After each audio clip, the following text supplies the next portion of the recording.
Dans cette première partie donc de l'Actu C'est Vous, on parle de la montée de l'extrême droite sur les réseaux sociaux, je viens de vous le dire, et ce phénomène n'est pas récent, mais force est de constater qu'il a pris une ampleur sans précédent. Ces plateformes, plutôt conçues pour connecter les individus et encourager l'échange, sont devenues le terrain privilégié d'un discours radicalisé, souvent haineux, et d'une mécanique redoutable qui est le cyberharcèlement.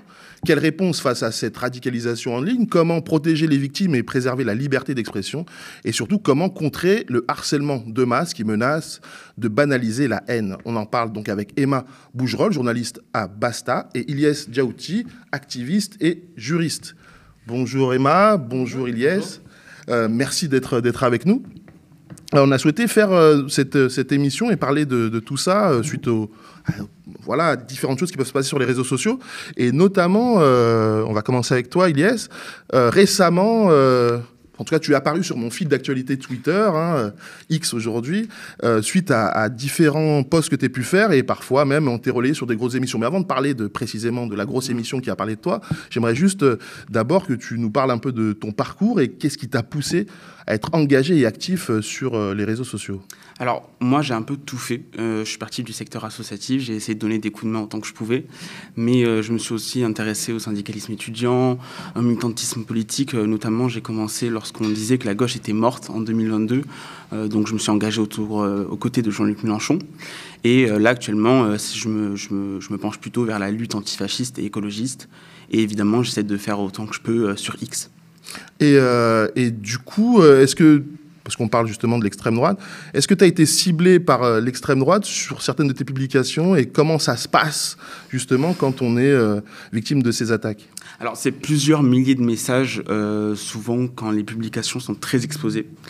C'est aussi par raid, donc c'est-à-dire qu'il y a des publications qui sont ciblées et on m'a transféré, par exemple sur Telegram notamment, le fait que mon identité était affichée dans certains canaux, que certains posts étaient ciblés, identifiés pour me cibler personnellement, qu'en commentaire, par exemple, je voyais sous certaines publications qu'on divulguait des informations personnelles sur moi.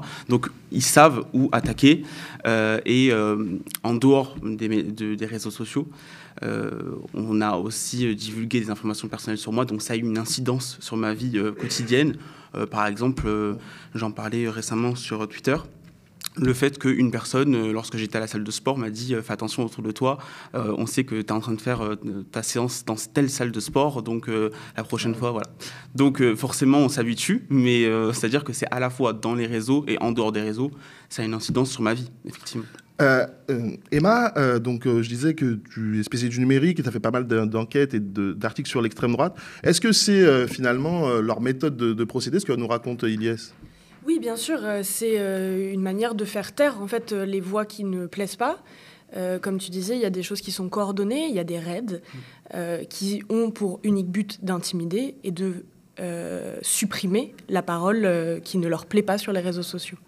Mais justement, en fait, parce qu'on parle, mais tu publies quoi exactement? Parce que j'ai lu une de tes descriptions, c'est que je regarde la télé pour vous, je regarde la télé pour toi, mais qu'est-ce que tu publies qui peut justement irriter les gens d'extrême droite? Alors, je relais tout ce qui me semble important. La vérité, c'est que je fais autant que je peux, mais là, en ce moment, je me concentre notamment sur les passages médias que je trouve intolérables, avec des propos que j'identifie comme ignobles, qui font par exemple l'apologie du génocide à Gaza. Notamment, donc je me concentre sur tous les médias, je fais aucune exception, CNews, BFM TV, France Info, enfin je relais tout ce qui me semble inadmissible et c'est ça en fait qui cristallise autant de, je pense, d'engagement auprès de mes posts. C'est parce qu'en fait on a souvent en fait un public qui est identifié par tel ou tel média et donc quand je vise le média en question, je m'attends à ce que effectivement l'audience de ce média se rapporte sur moi et m'attaque. Donc effectivement, donc, tu as pu subir ce qu'on appelle du cyberharcèlement. Justement, tu as fait un article sur le cyberharcèlement, Emma. Et comment justement la justice, l'État, enfin la police en l'occurrence, essaye de lutter contre le cyberharcèlement? Est-ce qu'ils y arrivent? Est-ce que c'est efficace? Déjà, juste pour peut-être replacer un petit peu un contexte, ce qui est intéressant, c'est qu'il faut savoir qui sont les victimes de cyberharcèlement. ce sont des profils assez... Enfin, on voit un profil, les victimes de cyberharcèlement. Là, je cite des chiffres de Féministes contre le cyberharcèlement qui disent que 84% des victimes sont des femmes. Plus de la moitié sont des personnes minorisées. Près de la moitié sont des personnes LGBT. Donc ça, il faut le prendre en compte aussi dans le recueil de la parole par la justice. D'accord. Déjà, il faut savoir qu'il y a une majorité des personnes qui sont victimes de cyberharcèlement qui ne vont pas porter plainte. Parce qu'on ne fait pas forcément confiance à la police, parce que c'est pas forcément, même dans les mentalités, de se dire il se passe quelque chose sur Internet, c'est un problème d'un point de vue de la loi, ça peut paraître lointain, et aussi qu'on sait que les plaintes ne sont pas forcément déjà prises et qu'elles ne donnent pas forcément lieu à des poursuites, parce que souvent, en fait, on va arriver au commissariat et on va nous dire t'as qu'à éteindre ton téléphone et puis rentre chez toi, quoi. Oui, en fait, dans l'article que tu écris, certains font le parallèle avec les personnes qui sont victimes de violences sexuelles. Quand ils arrivent au commissariat, c'est pas toujours évident d'être entendus. On va peut-être leur remettre en question parfois leurs paroles. Donc, et en ce qui concerne... Justement, si on reste sur l'extrême droite, comme on vient de le dire, dans le cyberharcèlement, beaucoup de gens sont issus des minorités. Il y a j'imagine, des insultes, j'imagine. Comment tu le vis, déjà toi, personnellement, et qu'est-ce qu'ils te disent?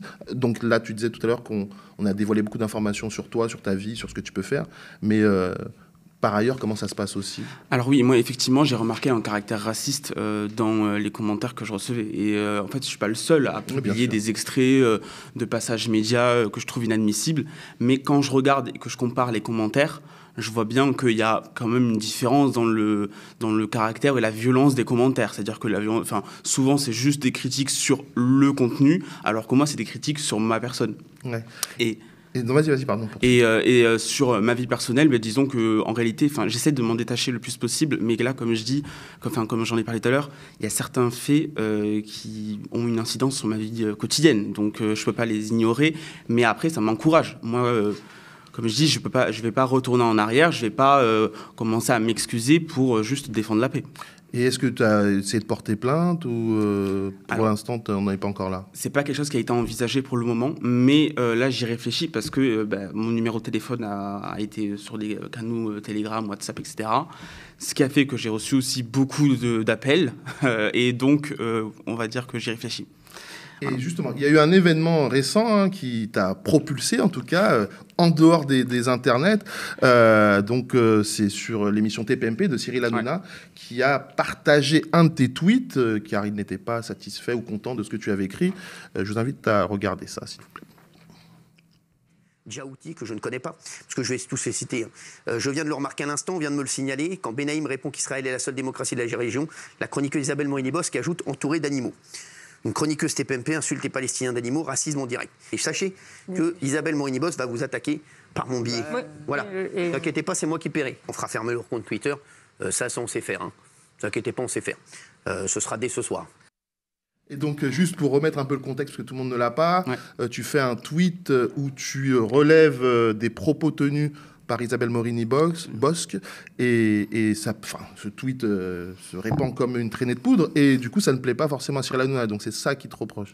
Donc, dès le départ, en fait, j'avais publié un extrait où on le voyait humilier un de ses chroniqueurs, parce que son chroniqueur avait vraiment une parole qui défendait un peu la Palestine, donc il s'en est pris à son chroniqueur. Et je vois que effectivement l'extrait, exactement, et l'extrait est beaucoup partagé.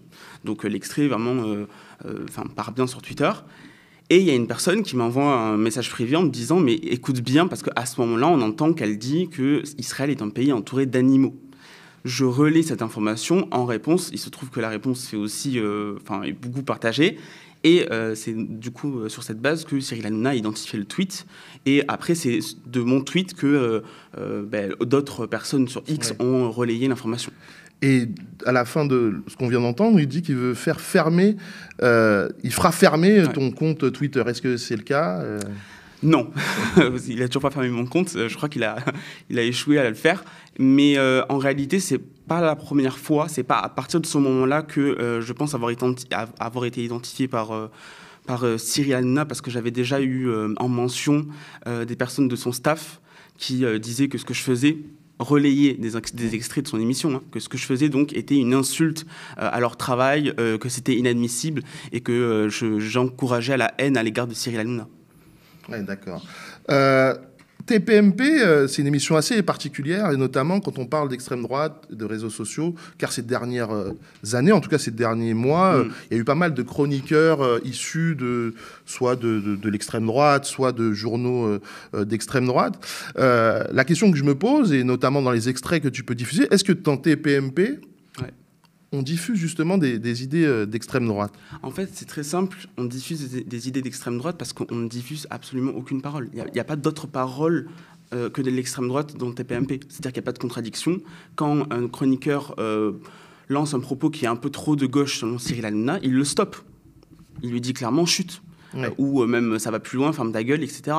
Sinon, il l'humilie, comme Gilles Verdez, souvent. À base de tu peux partir si tu veux, moi j'en ai rien à faire, regarde-toi, voilà, t'es une merde, etc. Donc c'est une mise en censure quand même qui est assez violente et en direct en plus. Donc il est dans un sentiment de toute puissance quand même qui est assez fou.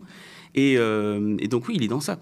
On le voit à TPMP, que ce soit à la télé, mais les extraits sont beaucoup publiés sur les réseaux sociaux, diffusent des idées d'extrême droite. Dans les différents articles que tu as pu faire sur l'extrême droite, quelles sont leurs stratégies justement pour diffuser leurs idées sur les réseaux sociaux? Alors, il y a des stratégies. En fait, il y a déjà les réseaux sociaux en tant que tels. Ouais. C'est-à-dire que, au-delà de propos, alors bien sûr, déjà, pour commencer, la stratégie, c'est que tout buzz est un bon buzz pour l'extrême droite. Donc, on peut dire des propos choquants, et ce sera volontairement choquant pour que ce soit justement repartagé.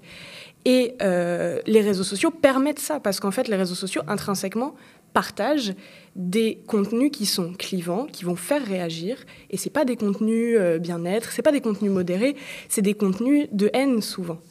Et c'est intrinsèquement ce qui s'entretient entre les stratégies de l'extrême droite qui sont du clash, qui sont de la haine, et les algorithmes des réseaux sociaux. Justement, dans un de tes articles, tu interviews Pierre Plotu, auteur du livre « Pop Fascisme, comment l'extrême droite a gagné la bataille culturelle sur Internet ».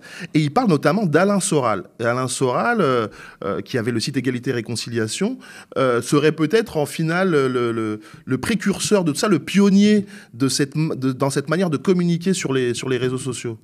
Tout à fait, c'était le premier, on pourrait le voir comme le premier influenceur d'extrême droite. Il avait justement, ce que m'expliquait Pierre Plotu, c'est qu'il avait justement créé ce format où il est assis sur son canapé et il parle à des gens. Et il n'y a pas d'intermédiaire, il n'y a pas d'intervieweur, il n'y a pas de contradiction, il y a juste quelqu'un qui parle à quelqu'un d'autre. Souvent, en plus, ces youtubeurs, youtubeuses, ces créateurs de contenu d'extrême droite sur les réseaux sociaux vont en appeler à une notion d'amitié, par exemple.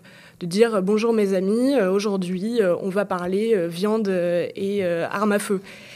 Et cette désintermédiation permet au discours d'extrême droite de se développer, de fleurir sur les réseaux sociaux comme il... Oui, ce que tu dis, ou ce que j'ai lu et ce que Pierre Plotu dit, c'est que finalement, aujourd'hui, c'est beaucoup à travers des vidéos lifestyle qui peuvent paraître assez banales au départ, et au final, c'est à l'intérieur de tout ça que s'immiscent des idées d'extrême droite. Est-ce que dans d'autres pays, parce que tu as aussi, avec Abasta, tu regardes et tu regardes un peu ce qui se passe un peu ailleurs. Est-ce que ça fonctionne de la même manière? Est-ce que la manière dont l'extrême droite essaye d'infiltrer ou très bien infiltrer sur les réseaux sociaux, ça fonctionne un peu partout pareil? Tout à fait, tout à fait. On l'a vu avec les élections américaines, on en a beaucoup parlé du soutien d'Elon Musk qui a le réseau X à Donald Trump. Elon Musk a utilisé ce réseau social pour amplifier les voix de soutien à Donald Trump, pour amplifier des théories du complot autour de l'élection américaine. Mais en fait, c'est présent dans plein d'autres pays. Par exemple, il y avait le premier tour des élections en Roumanie, où on a vu une percée de l'extrême droite assez étonnante arriver en tête, donc, et le candidat était connu sur TikTok, était connu via des podcasts aussi, comme on a pu voir aux États-Unis. Et au printemps dernier, donc en amont des élections européennes, Politico, du coup le journal européen, s'était intéressé aux comptes TikTok de l'extrême droite européenne, donc des élus d'extrême droite européenne. Et en fait, ils avaient noté qu'il n'y avait pas forcément plus de comptes en termes d'eurodéputés, par exemple, mais ils avaient à la fois plus de followers, plus de likes et plus de posts et de bien loin. Justement, parce que dans mon esprit, peut-être que je deviens vieux, hein, TikTok m'a l'air d'être un réseau d'enfants, mais pas que. En fait, finalement, c'est aussi un réseau de gens qui peuvent voter. Est-ce que ça facilite justement les réseaux sociaux, TikTok en l'occurrence, la radicalisation des plus jeunes aux idées d'extrême droite? Est-ce que la manière dont c'était présenté et conçu ces réseaux sociaux-là ou ce réseau social-là, ça favorise la radicalisation, en tout cas vers l'extrême droite d'un jeune public? Ouais, et je pense que c'est une radicalisation encore plus dangereuse parce que c'est une radicalisation qui est totalement inconsciente. C'est qu'en fait, les personnes, elles ne se rendent même pas compte qu'elles sont en train de sympathiser avec la personnalité d'extrême droite qui leur partage un contenu. Moi, je pense que Bardella, c'est l'exemple numéro 1. Ouais. Bardella qui fait un TikTok en disant qu'il mange, qu'il a faim, qu'il fait du sport, etc. Mais en fait, concrètement, du coup, tu te dis, mais en fait, le mec, il est comme moi. Ouais. Il est comme moi, il a les mêmes centres d'intérêt. Finalement, c'est pas forcément peut-être un nazi. C'est quelqu'un qui a eu un quotidien qui me ressemble. Donc, on peut s'entendre sur certains points. Donc, électoralement, c'est pas vraiment la personne qu'on nous décrit dans les médias mainstream, tu vois. Donc, il y a un truc de ce registre-là, et je pense que c'est encore plus dangereux parce que vraiment, il y a des gens dans les commentaires, et je vous invite à aller voir, sous les TikTok de Bardella, qui disent « Moi, j'aime pas le RN, mais Bardella, je l'aime bien. » Ouais. Effectivement, on a pu le voir notamment au moment de la campagne des législatives récemment. C'est ce qu'on constate, j'imagine, aussi ailleurs, tu viens très bien de le dire. Comment on fait, ou comment, peut-être au cours de tes enquêtes, ou comment toi-même, si tu as des idées aussi, Elias, comment on fait justement pour contrer ça? Est-ce qu'il y a des choses qui sont mises en place pour essayer de ralentir un peu cette poussée forte de l'extrême droite? On parlait des législatives anticipées de cet été. C'est assez intéressant parce qu'il y a eu une mobilisation sur les réseaux sociaux qui n'était pas que celle de l'extrême droite. Justement, pour une fois, il y a des influenceurs qui n'étaient pas forcément politisés, colorés politiquement. Ouais. L'exemple de Squeezie, probablement, est le plus parlant, qui ont appelé à ne pas voter pour l'extrême droite, qui ont appelé à voter. Et ça a eu un impact chez les jeunes parce que, justement, cette génération de TikTok, réseaux sociaux, et il n'y a pas que des jeunes sur TikTok et sur les réseaux sociaux en général, mais cette génération-là, c'est la génération qui vote maintenant. Et ils regardent des influenceurs. Et qu'ils regardent des influenceurs, pas forcément d'extrême droite, mais qui ne se prononcent pas sur la politique, ça joue. Et quand ils se prononcent sur la politique, on voit que ça joue aussi. Donc Elias, t'es assez d'accord ? En fait, moi, je pense que ça montre quand même ses limites et l'exemple américain nous l'a bien montré. Je pense que quand un influenceur ou un chanteur appelle à voter pour une candidature, ça peut passer comme ne pas passer. Voilà, et même ça peut faire même parfois l'effet inverse à base de c'est une leçon de morale, donc je vais pas y aller. Moi, je pense qu'en fait, il faut aller sur le terrain des idées. Il faut leur dire concrètement, en fait, ton projet politique, il vaut rien, il faut le jeter à la poubelle, il est nocif, donc on n'en veut pas. Et l'entendre, en fait, d'influenceurs avec un propos qui est clair et politique, ça fait du bien et surtout, c'est efficace. Parce que les phrases de simplement, vous savez, pas trop engagées à base de « il ne faut pas voter pour l'extrême droite, mais du coup, il faut voter pour qui ?» Voilà, donc va plus loin dans l'appel, va sur le terrain politique. Pourquoi est-ce qu'il ne faut pas voter pour l'extrême droite ? Dis-nous clairement pourquoi. Et quels sont les dangers vis-à-vis de toi si l'extrême droite arrivait au pouvoir ? Parce que vous savez, moi j'aime bien lire j'aime bien en fait déjà l'idée de s'engager contre l'extrême droite, mais je pense qu'il faut aller au-delà de ça si on veut être efficace. Et justement, dans cette optique de voir aller au-delà de ça, est-ce qu'il y a des pays qui ont mis en place des choses à l'étranger, justement pour éviter soit la montée de l'extrême droite ou pour justement contrer un peu peut-être la désinformation? Comment ça se passe ailleurs? Des pays en tant que tels, j'ai pas d'exemple qui me vient en tête, mais il y a des choses qui se sont passées qui étaient assez intéressantes, notamment sur l'idée de reprendre du terrain sur Internet. Et notamment, alors c'était, je crois, en janvier dernier, en début d'année dernière, il y avait, si vous vous rappelez, les grandes manifestations en Allemagne contre l'AfD, le parti d'extrême droite. Et en parallèle, il y a des activistes climatiques qui se sont dit, on va essayer de reprendre TikTok. Alors, c'est avec ses limites, mais c'était intéressant comme idée. Ils ont créé un hashtag qui s'appelait Reclaim TikTok, donc reprenons TikTok. et ont créé des contenus et ont incité des personnes à créer des contenus pour essayer de reprendre de l'espace. Et c'est intéressant, alors ça a ses limites dans des réseaux sociaux qui sont par essence, qui sont parfois sur X par exemple, qui sont créés et modelés par l'extrême droite, mais il y a des pistes à avoir à l'étranger, oui. Et est-ce que justement, en ce moment, je le disais en introduction, il y a une migration de beaucoup de gens de Twitter X sur Blue Sky. Est-ce que c'est aussi comme ça qu'on peut essayer de contrer un réseau social qui tend à aller vers l'extrême droite en allant sur un autre réseau social, même si c'est pas sûr qu'il soit plus à gauche, hein, mais au moins c'est autre chose. Ouais, surtout ce point-là, c'est pas sûr qu'il soit plus à gauche, mais moi j'appelle à l'investir, mais à ne pas partir de X, parce que déjà en l'état c'est de là que l'information part souvent, je pense qu'en fait, cette stratégie de juste partir sur un réseau social où en fait il n'y a que des personnes qui sont entre guillemets déjà convaincues, c'est pas la bonne façon pour arriver à un moment politique où par exemple l'extrême droite est déjà vaincue dès le premier tour. Donc je pense que la bonne façon c'est aussi de rester sur X, de faire des tweets qui sont déjà bien exposés et qui partagent une opinion politique qui tient bon et qui est claire. Tout simplement. Et justement, c'est un peu la même question. Est-ce que Blue Sky remplacera X, parce qu'on en a vu d'autres avant et qui n'ont pas vraiment réussi. Donc, est-ce que Blue Sky semble mieux parti que les autres ? C'est une très bonne question. Je pense qu'on va voir dans quelques mois. Est-ce que c'est un feu de paille ? Est-ce que c'est une réaction ? Il y a eu déjà des vagues de départ sur Blue Sky, sur Thread, Mastodon, sur Mastodon aussi. Mastodon, je le classerais un peu dans une autre catégorie parce que c'est intéressant, parce que c'est une autre manière de penser à un réseau social. D'accord. Mais c'est vrai que ça reste extrêmement de niche. On ne touche pas forcément les mêmes publics aussi, que ce soit sur X, sur Blue Sky. Il faut voir qui part sur Blue Sky. Est-ce que c'est seulement les journalistes de gauche, les politiques et les médias ?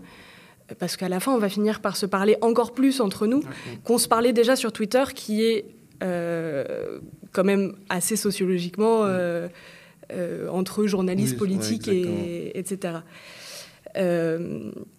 C'est intéressant, je trouve ça intéressant le choix de rester sur X ou pas. Moi j'ai pas de réponse à donner et j'ai absolument encore moins de conseils à donner là-dessus, mais de réfléchir à comment est-ce qu'on peut parler dans un endroit qui n'est pas fait pour la gauche. Et justement, c'est comme, je sais pas, c'est comme aller dans un bar. Je sais que X aime à se présenter comme la place du village global, quelque chose comme ça. Donc, c'est plutôt le PMU où le patron, il est facho. Donc, en fait, toutes les personnes qui vont essayer d'avoir des propos, il va essayer de les mettre à la cave. Et les autres, il va leur donner un mégaphone pour leurs propos racistes, homophobes et sexistes. Donc c'est compliqué, c'est intéressant de vouloir continuer la lutte là-dessus, c'est certain. On va terminer là-dessus, mais ce qui est intéressant, en tout cas, si je comprends bien tout ce qui a été dit là, l'un des moyens de lutter contre l'extrême droite, au final, sur les réseaux sociaux, c'est d'investir les réseaux sociaux beaucoup plus par des paroles de gens peut-être de gauche, parce que finalement, le fait qu'il n'y ait pas d'intermédiaire pour contrer leurs propos peut plus facilement atteindre un public, et on pensait que justement, comme tu prenais l'exemple de Bardella, il a l'air gentil, cool, finalement, je suis pas raciste, mais Bardella, je l'aime bien, donc j'aurais peut-être voté pour lui, et c'est peut-être ce qui manque, et peut-être que les gens de gauche ont peut-être oublié qu'effectivement, les réseaux sociaux étaient aussi importants et qu'il fallait les investir. Est-ce que tu as un conseil à donner à peut-être ceux qui nous regardent, qui sont certainement de gauche pour la plupart, et qui devraient peut-être effectivement aller s'investir sur ces endroits-là ? Alors moi déjà, mon conseil de base, c'est qu'on n'est pas donné à la défaite, donc on n'a pas parlé de défaite pour le moment, mais le conseil que moi j'applique, en tout cas à chaque fois que je tweete, c'est de ne pas parler comme quelqu'un qui est de gauche en fait. J'essaie de cibler une audience qui est entre guillemets, ce qu'on appelle en fait les normies, donc c'est-à-dire des personnes qui vont juste sur Twitter pour regarder du contenu, mais qui n'y vont pas pour militer ou quoi. Moi, je cherche à faire en sorte que la personne qui n'est pas forcément convaincue se rende compte que sur tel ou tel média, on dit telle ou telle dinguerie, en fait, et qu'elle le voit et qu'elle l'entend de ses propres yeux, pour qu'elle se rende compte à quel point nos adversaires politiques ils sont dangereux et ils ont des propos qui vont très très loin. Donc vraiment c'est ma cible, et je pense que les responsables politiques de gauche auraient beaucoup à gagner de vraiment se concentrer sur les gens qui ne sont pas encore convaincus ou qui viennent juste sur les réseaux sociaux pour se divertir même, mais pas forcément pour se divertir, mais juste pour s'informer, mais pas pour militer en tout cas. Très bien. Et dernière petite question, ça va un peu dans le sens de ce que j'ai posé à Ilyes. Qu'est-ce qu'on doit faire? Est-ce qu'on doit considérer que c'est perdu, ils ont gagné et qu'on ne peut rien faire? Ou est-ce qu'il y a d'autres choses à faire? Ce qui était intéressant dans cette interview dont on parlait avec Pierre Plotus, c'est que leur livre, le sous-titre de leur livre, justement, c'est comment l'extrême droite a gagné la bataille culturelle sur les réseaux sociaux, sur Internet. Et Pierre Plotus me disait, ils ont gagné la bataille, mais ils n'ont pas gagné la guerre. Et je pense que c'est aussi ton propos, c'est de dire il faut continuer de se battre. Et je refais juste une petite peut-être conclusion sur l'étude de Politico qui parlait des eurodéputés et de la présence des eurodéputés sur TikTok. Donc l'extrême droite arrive premier dans tout, mais les deuxièmes, c'est la gauche radicale, The Left, qui arrive derrière. Donc ça veut dire qu'il y a quand même une audience, ça veut dire qu'il y a des gens qui les suivent, qui s'y reconnaissent et qui likent leur contenu et qui regardent leurs posts. En tout cas, merci beaucoup Ilyes, merci beaucoup Emma. C'était fort intéressant et je pense que de toute façon, on n'a pas fini d'en parler. Hein, j'espère que la prochaine fois, je vous recevrai pour vous dire, voilà, on a dépassé... l'enquête de Politico montre que les élus de gauche ont dépassé les élus d'extrême droite.